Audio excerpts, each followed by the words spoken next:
अस्सलाम वालेकुम। मेरा नाम हफीज़ हैदर है और मैं क्लिनिकल साइकोलॉजिस्ट हूँ। आज की वीडियो बेसिकली उन घर वालों के लिए है जिनका प्यारा नशा करता है और उन्हें पता चल जाता है। कई केसेस के अंदर देखा गया है कि जब किसी घर के फ़र्द को पता चलता है या फैमिली वालों को पता चल जाता है कि उनका प्यारा लाइन से उतर गया, वो पैनिक हो जाते हैं, परेशान हो जाते हैं, अपने सेंसेस जो है वो खो बैठते हैं और उनके माइंड में कुछ चीज़ें चल रही होती हैं कि इसने हमारी इज्जत जो है बर्बाद कर दी है, इसने हमारे जो है इज्जत के झंडे जो है जगह जगह पे टांग दिए कि इनका बेटा नशा करता है, इसने जो है हमें सोसाइटी में जीने के लायक नहीं छोड़ा, पूरे ख़ानदान में हमें ज़लीलो ख़वार कर दिए। मुआशरे में क्या मुँह दिखाएंगे, बहन बेटी की शादी कैसे करेंगे अगर उनको पता चल गया कि इनका बेटा ये काम करता है। किसको मुंह दिखाएंगे, किससे कहेंगे। हम तो लोगों को कहते थे कि आपका बेटा फला फला एक्टिविटी करता है तो उसको रोके। आज हमारे बेटे ने हमारे ही सर पे, आप समझ सकते हैं कि इस तरह के ख्यालात आते हैं। ये फेज़ होता है घर वालों का, अजीब सी कैफियत से गुजरते हैं, परेशान हो जाते हैं, पैनिक हो जाते हैं और उन्हें कुछ समझ नहीं आता कि किसको बताएं, किसकी मदद लें। किसी एक बंदे को भी पता चल गया तो हमारी इज्जत का जो है, जो बची कुची इज्जत है, उसका बेड़ा गर्क हो जाएगा।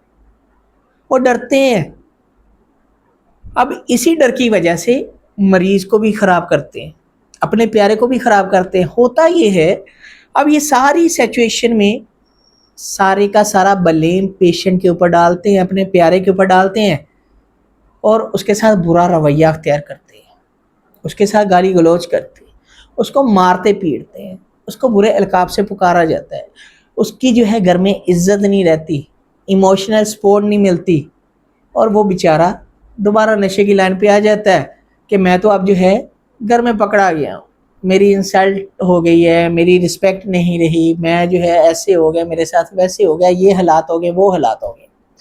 मजबूर होता है किससे, एक तो विड्रॉल सिम्टम नशा छोड़ने के बाद उनसे, दूसरा फैमिली से, और पेशेंट जो है उसके अंदर अक्सर जो है नेगेटिविज़म आ जाता है, नेगेटिव थॉट्स आ जाती हैं। अब पेशेंट क्या करता है, सही सोचने की बजाय गलत सोचता है।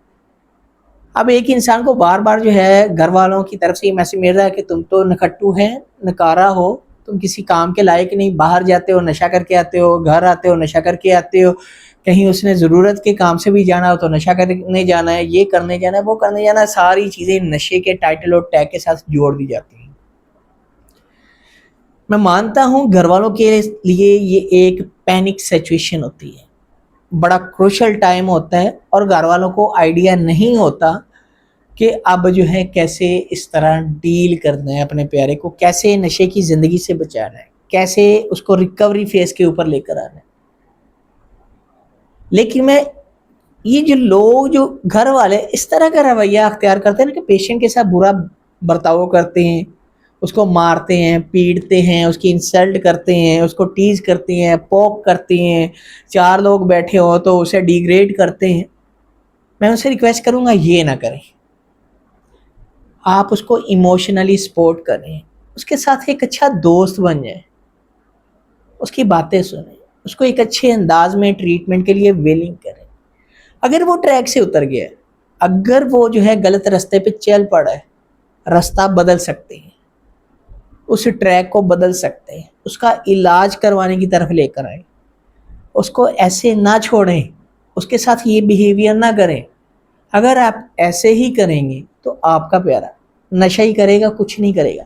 और वो जो चीज़ें, जो डर जिसकी वजह से आप सारा कुछ कर रहे हैं, किसने हमारी इज्जत का बेड़ा गर्क कर दिया, हमें कहीं मुंह दिखाने के लायक नहीं छोड़ा, वो वाकई ही फिर आपकी इज्जत का बेड़ा गर्क करेगा, आप कहीं मुंह दिखाने के लायक नहीं रहेंगे। बेहतर ये है कि बड़े अच्छे अंदाज में उस सिचुएशन को टैकल करें, मरीज को अंडरस्टैंड करें, उसके इमोशंस को अंडरस्टैंड करें, उसको इमोशनली सपोर्ट दें, एक अच्छा दोस्त बने और उसको ट्रीटमेंट के लिए विलिंग करें। इसका इलाज है, बिल्कुल मुमकिन है इलाज, लेकिन इलाज के तरीक़ाकार को फॉलो करें ताकि चीज़ें बेहतर हो। लेकिन फिर मैं अगेन कहूँगा, ये रवैया अख्तियार मत करें تاکہ نہ تو آپ کا گھر برباد ہو اور نہ ہی اس شخص کی زندگی برباد ہو جو نشے کی لائن پہ آ گیا ہے.